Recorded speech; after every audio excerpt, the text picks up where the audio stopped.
నమస్తే అండి. మరి ఈరోజు తెలుగుదేశం పార్టీ సీనియర్ నాయకురాలు ప్రస్తుత హోమ్ మినిస్టర్ అని వంగలపూడి అనిత గారి మీద వైఎస్ఆర్సీపీ మాజీ మంత్రి గుడివాడ అమర్నాథ్ చేసిన వ్యాఖ్యలను ఒక మహిళగా మీరు ఎంతవరకు సమర్థిస్తారు? వాళ్ళు చేసేవన్నీ ఇష్టరాజ్యాంగంగా చేస్తున్నారండి.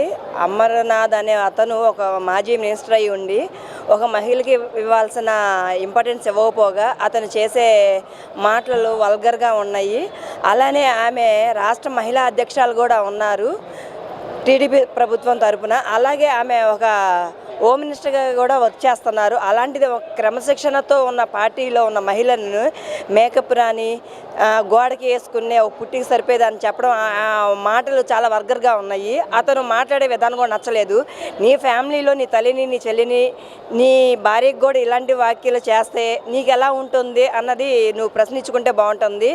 మహిళలందరూ తిరగబడితే ఒక్కసారిగా మహిళలందరూ తిరగబడితే నీకు సపోర్ట్ చేసిన సైకో జగన్న కానీ నువ్వు కానీ పాతాలను తొక్కేస్తారు. ఆ విషయం మీకు తెలుసు. మహిళలు కూడా రావాల్సిన అవసరం లేదు నీ దగ్గరికి. ఒక ఇజ్రాయల్తోనే మాట్లాడించి సమాధానం చెప్పించగలుగుతాం. కూటమి ప్రభుత్వం తరఫున మహిళలు కాకుండా ఇజ్రాయలే వచ్చి నీకు సమాధానం చెప్తారు. నోరు అదుపులో పెట్టుకో. గుడివాడ అమర్నాథ్ మంత్రి నీకు చేతగానే ఒక పదవి ఇచ్చేసేసి నీకు ఒక పూత పూసి నువ్వు ఇష్టానుసారంగా మాట్లాడడం కరెక్ట్ కాదు. జాగ్రత్తగా నోరు అదుపులో పెట్టుకొని మా హోమ్ మినిస్టర్ అమ్మని మర్యాదగా క్రమశిక్షణతో ఉన్న ఆమెని స్వారీత కానీ మేము ఊరుకున్నాం. అంటే ఇక్కడ ముఖ్యంగా ఆయన మాట్లాడుతూ నేను ఇలా లోకాన్ని టార్గెట్ చేసి మాట్లాడలేదు, కేవలం ఎవరైతే సభ్యత లేకుండా మాట్లాడారో ఆవిడ వ్యక్తిత్వాన్ని మాత్రమే నేను విమర్శించానని చెప్పేసి ఆయన మాట్లాడుతున్నాను. ఆమె ఎటువంటి వ్యక్తిగతంగా ఎవరిని దూషించలేదు. ఆమె చాలా క్రమశిక్షణతో ఉపాధ్యాయులుగా పనిచేసింది. పిల్లలకి క్రమశిక్షణతో ఎట్లయితే నేర్పించిందో అదే కోణంలో గవర్నమెంట్ డిపార్ట్మెంట్లో హోమ్ మినిస్టర్గా ఉండి పోలీసులకు కూడా చక్కగా క్రమశిక్షణతో ఉన్న విద్యతో పాటు ఎలా అయితే ఉందో అదే విధంగా నేర్పించి చేసింది. కోడిగుడ్డు మినిస్టర్గా పనిచేసిన నువ్వు కోడిగుడ్డులతో తన్నులు తినే విధంగా చేసుకుంటున్నావు. అసలు నిన్ను రోడ్డు మీదకి రావాలి అంటే భయపడేలా చేస్తావు. ఒక ఇజ్రాయలీ నీకు సమాధానం చెప్తారు. గుర్తుపెట్టుకో, మర్యాదగా మాట్లాడు. మా హోమ్ మినిస్టర్ గురించి నువ్వు మాట్లాడాత నీకు లేదు, నీ ప్రభుత్వానికి లేదు. నీ మినిస్టర్ ముఖ్యంగా మెడికల్ మినిస్టర్గా వర్క్ చేసిన విడుదల రజని ఆమె మేకప్ వేసుకోలేదా? ఆమె వేసుకునే మేకప్ అందరికీ తెలుసు. ఆమె చేసిన ప్రభుత్వం తీరు ఎలా ఉంటుందో తెలుసు. ఆమె ఎలాంటి వాళ్ళకి సపోర్ట్ చేసిందో, రౌడీలకి గోండాలకి ప్రతిపక్షంలో ఉన్నప్పుడు ఎవరెవరికి సపోర్ట్ చేసిన అందరికీ తెలుసు. నోరు అదుపులో పెట్టుకో అమర్నాథ్ అని చెప్తున్నాం.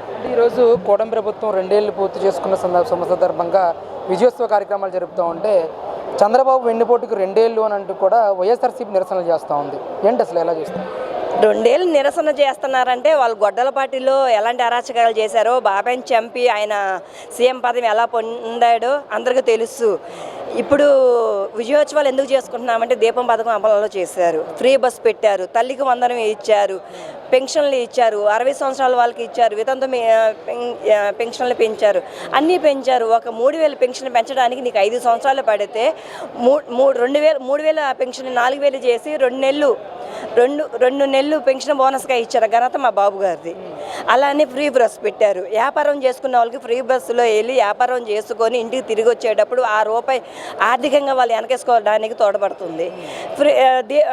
దీపం పథకం కింద దీపం పథకం 2 ఇచ్చారు. ఇప్పుడు ఆ దీపం పథకం 980 రూపాయలు గవర్నమెంట్ వేసుకుంటుంది. అది మాకు ఆర్థికంగా బలోపేతం చేసుకున్నట్టే మేము. అంటే మరి ఏంటి, ఒకవైపు ప్రజల్లో వ్యతిరేకత వచ్చేసింది కూటమి ప్రభుత్వం మీద, అందుకే మేము చేస్తున్నటువంటి ఏ కార్యక్రమం మీద కూడా ప్రజల మద్దతు మాకు ఉంది అని చెప్పేసి మాట్లాడుతున్నారు. నిజంగా ప్రజల్లో వ్యతిరేకత వచ్చిందంటారు? ప్రజల్లో నీకు వ్యతిరేకంగా వచ్చిందని అంటే 11 సీట్లు ఎందుకు ఇచ్చాడు జగన్మోహన్ రెడ్డి? నిన్ను ఇప్పుడు జగన్మోహన్ రెడ్డి అని కూడా అనట్లేదు, అందరూ 11 రెడ్డి అంటున్నారు. నీకు రేపు వచ్చే 29 ఎలక్షన్లో కూడా ఆ 11 బదులు 1 ఇస్తారో లేదో కూడా గుర్తుంచుకో. అది కూడా ఏదైనా మహిళలకు అవకాశం ఇస్తే అది ఇస్తారు. మా లోకేష్ బాబు మహిళలకు 33% రిజర్వేషన్ అని చెప్పి బహిరంగంగా చెప్పారు. నువ్వు మహిళల్ని వెనకబెట్టేసేసి మహిళలతో మాట్లాడించడం, మహిళల్ని కించపరిచే విధంగా చేస్తుంటే నీకెవడయ్యా వేసేది? ఈరోజు ప్రజలను అడుగు, నువ్వు రోడ్డు మీదకి రా, నీకు రోడ్డు మీదకి వచ్చి ప్రజల్లోకి వస్తే మాట్లాడతారు. 5 సంవత్సరాలు నువ్వు పరదాలు కట్టుకొని నువ్వు రోడ్ల మీద తిరిగావు. నువ్వు ఏ విధంగా సపోర్ట్ చేస్తారు నీకు ప్రజలు? అభివృద్ధి సంక్షేమం చేయాలంటే ఒక కూటమి ప్రభుత్వంలోనే, అది బాబు గారు ఉంటేనే జరిగేది, బాబు గారు హయాంలోనే చేస్తాం.